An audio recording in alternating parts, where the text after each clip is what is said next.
Hello, I've not read any of my books for some time. I don't think it was that deliberate. Most times I plan to.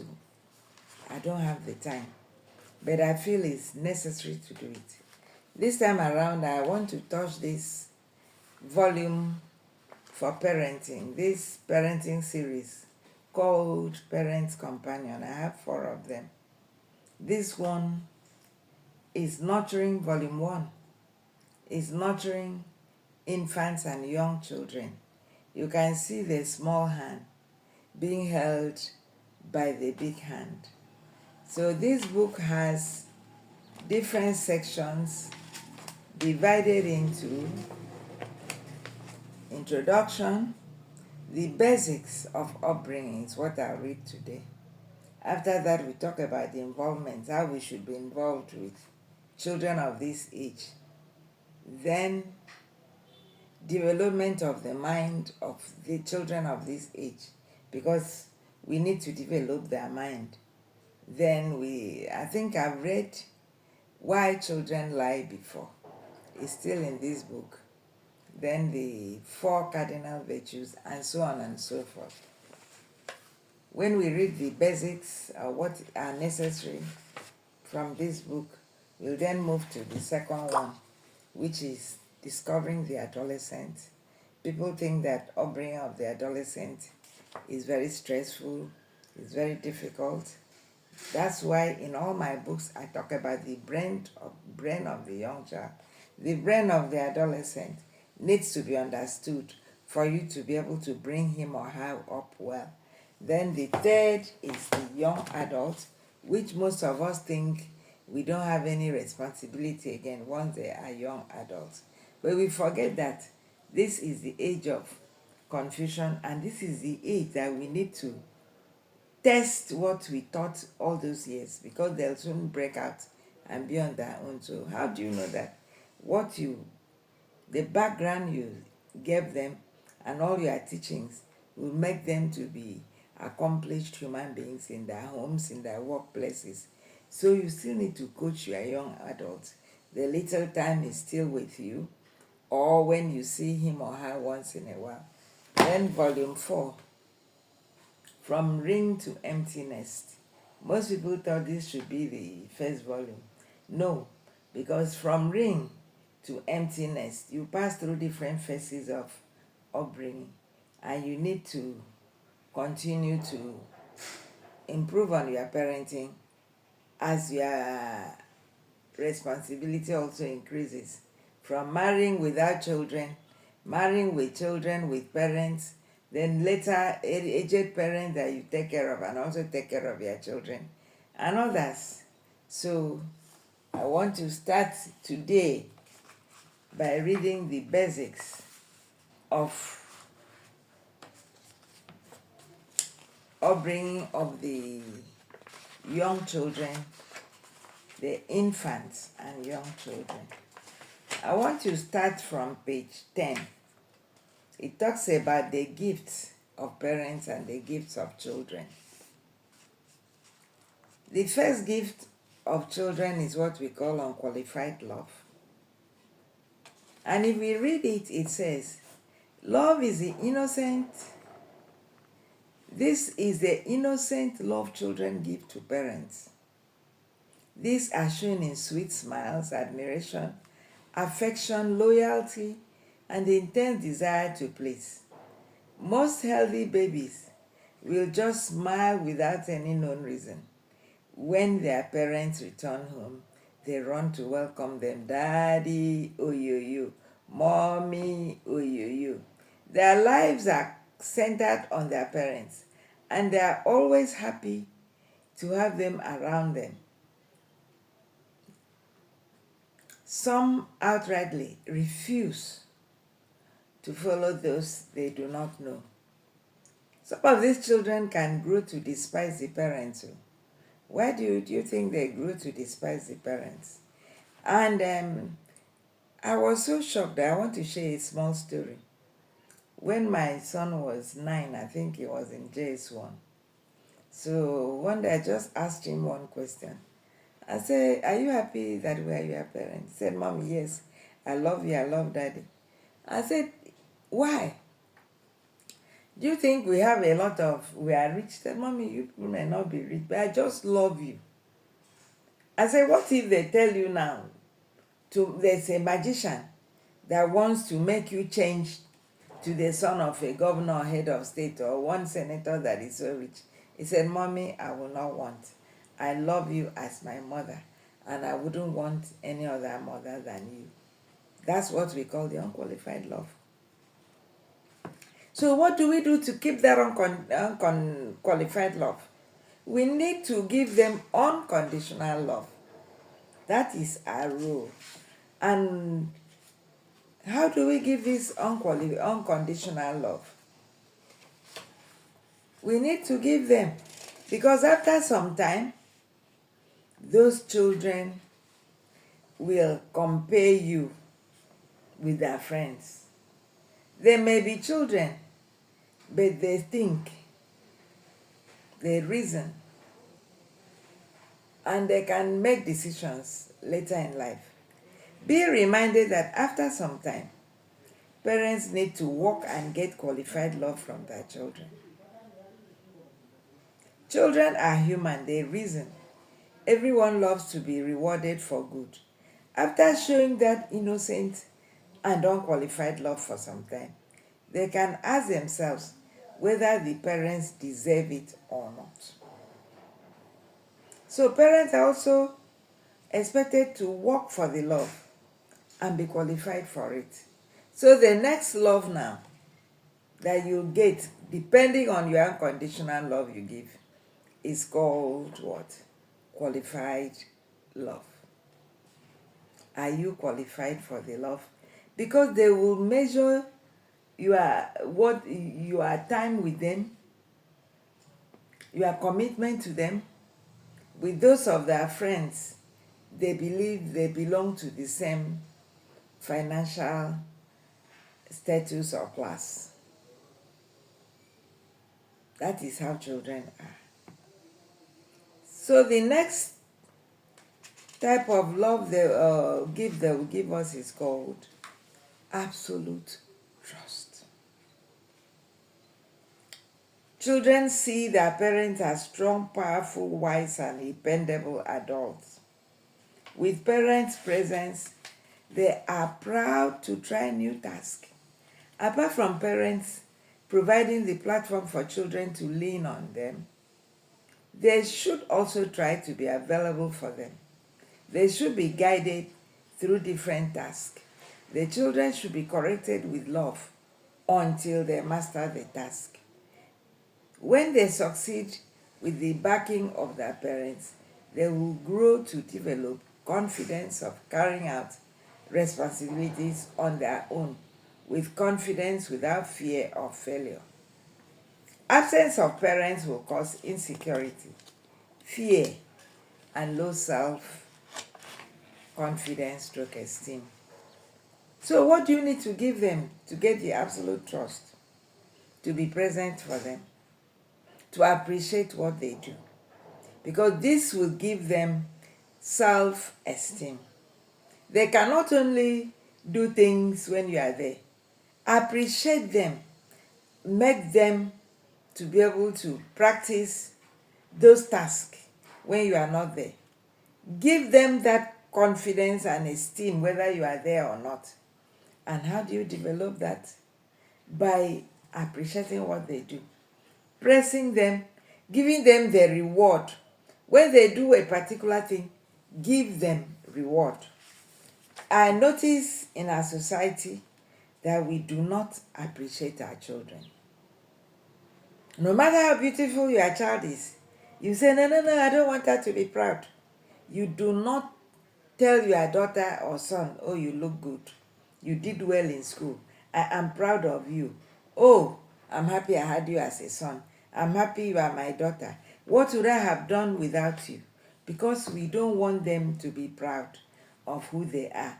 Everybody needs the basic self-pride to accomplish. So let us try to appreciate our children. And when we appreciate them, we give them self-esteem. When you are not praised at home, you go outside, you are not praised. So what you do, you are not appreciated in what you do. You develop what they call inferiority complex and low self-esteem.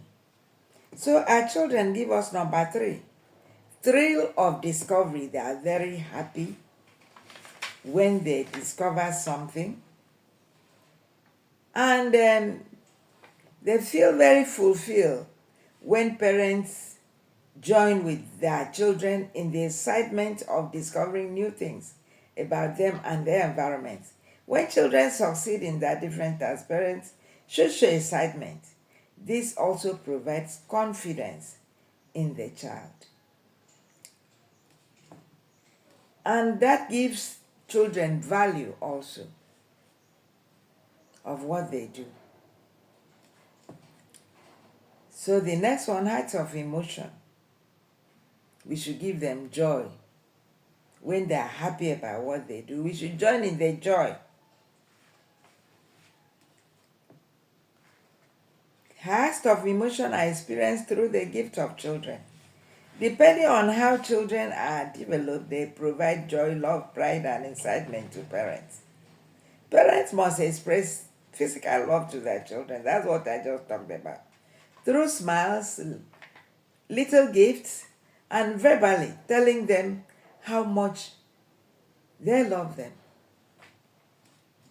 This has driven many girls into sexual immorality because wicked men go outside to appreciate them, to praise them, to show them love, and they fall into the rubbish, and some get pregnant, and some mess up in so many ways because they believe in that love is not only in the heart, it should also be shown.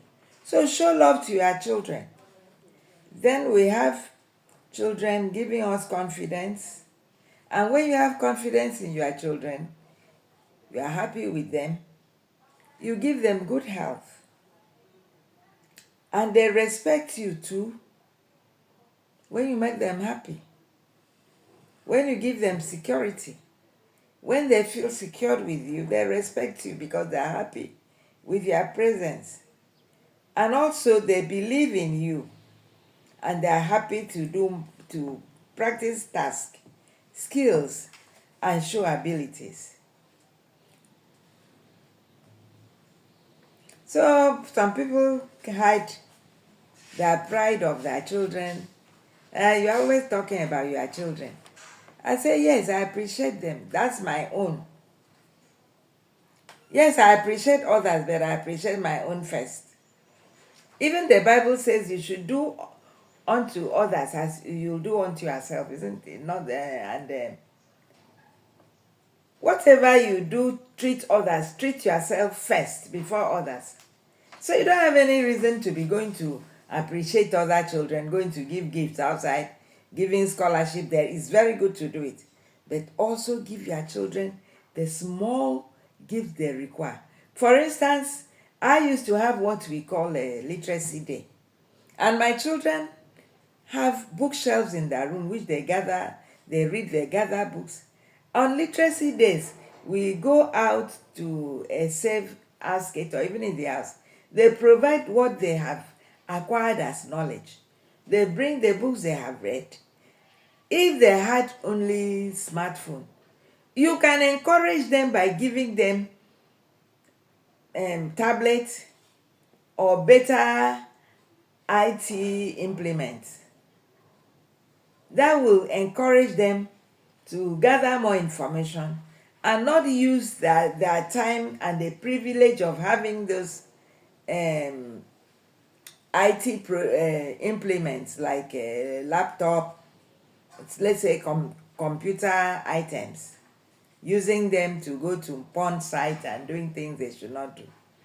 If you reward them for the good they use the things to do, giving them higher ones because they've discovered things, they have written some books, they've done something with the computer you gave them, they'll grow higher to do better things. Not just to say, I cannot give my children this thing. Rather, this is an e-world, digital world. Get into knowing computer yourself and become your friends on Facebook and other face media. Social media. And when they know that you are there, they cannot do certain things. Respect is what most parents expect from their children. Respect is reflected in obedience and good behavior when children are not with their parents. Parents are the first superior authority children are exposed to. They have no reason to respect them. Parents' characters should be what they respect, they deserve from their children. Parents should give reasons for their children to respect them. That's what I mean here. Parents should be worthy role models, not just saying, do as I say, not as I do. Children want to observe you, emulate you, and do as you do, not as you say. Then have belief. Belief is formed when parents provide dependable platform for their children. Always, when parents take complete responsibility of their children, care for them, and provide their basic needs, they will rely on them and also believe in them.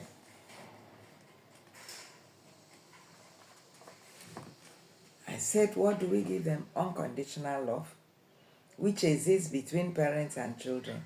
When parents start early to show love freely to their children, not considering how they look or behave, a lasting and mutual relationship is developed. Children preference must be avoided because no child in the family is better than another in the family. The parents' roles should be to discover the propensity of each child and bring up the child that way so that all of them will be great in their different ways. You can not only portray one that is an IT guru and then others. Somebody may be very good in sports. One may be very good in music. Those are the ones, each of them sent to your family is sent for a purpose. So you should discover the purpose of each child in your family and bring up the child accordingly so that they will manifest, they will do exploits, as the Bible says. They will be children of wonders, but you need to bring them up properly. Then self-esteem is a building block for self-respect, love, belief, and confidence. When this is developed early in children, they grow to be great achievers. It is done by appreciating their effort and correcting them with love. Then I mentioned values and traditions. You don't need to force them on, but gradually introducing them and teaching tactfully according to their readiness. Let them use their inclinations to adjust to the norms and cultures as they grow to be aware of themselves. They will integrate correctly into the system through parental guidance. Questions should be answered with sincerity, according to age and understanding of the child. Do not hide anything from the child, but I say according to the child's age and readiness. Even in sex and moral education, every child should be given sex and moral education as a time due. And according, the dosage depends on the readiness of the child. You can tell the child, this is where I will stop with you today. Give me some time, grow up better, then you'll understand. So there's no point telling you what you will not understand now. But teach the child so that the child does not go outside to learn from wrong people. How do you give children joy in life? Make them to be happy with by what you do with them and be happy with what they are. Let me put it that way.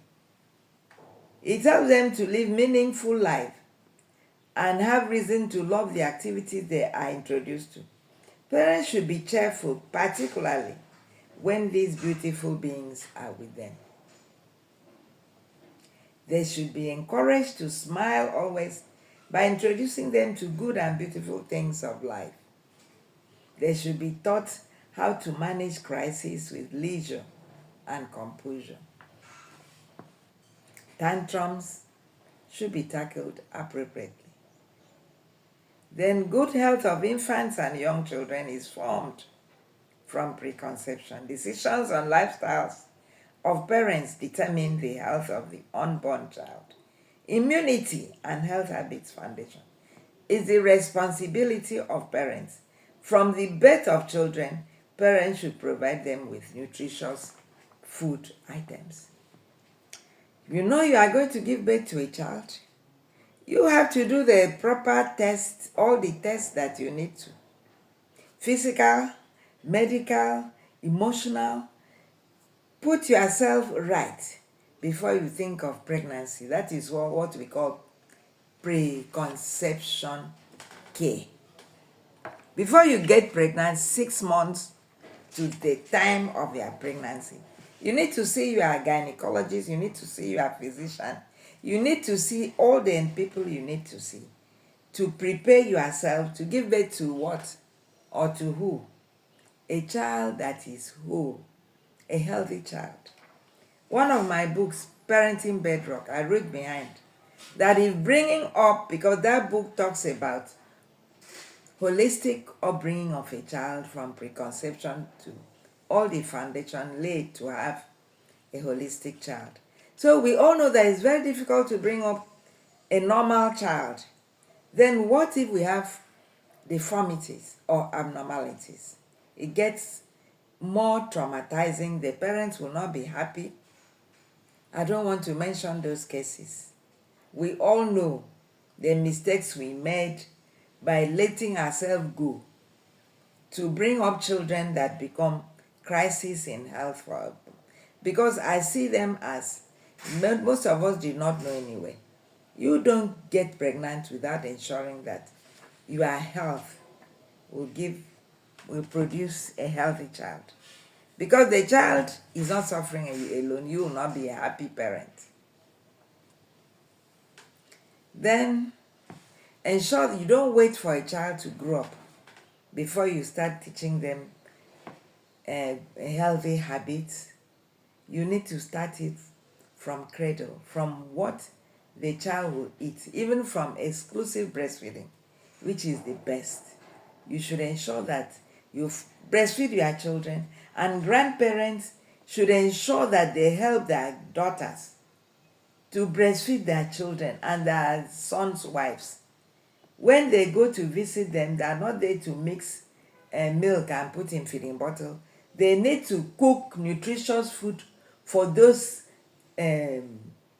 mothers to eat fresh food, to produce healthy milk and breastfeed their children, the babies, very well. That's the role of grandparents. Security is necessary for the preservation of lives and property of the future. We children are part of peaceful lifestyles. Love foundation and knowledge of God must be integrated into children's upbringing. I know some of us believe we pray a lot, and at the same time we don't teach our children to pray. We need to teach our children to pray. We need to teach our children, do rhymes for them that show peace. Start peaceful lifestyle development in bringing up children to reduce wars on earth and to reduce insecurity and all those things. Bring up children with love foundation.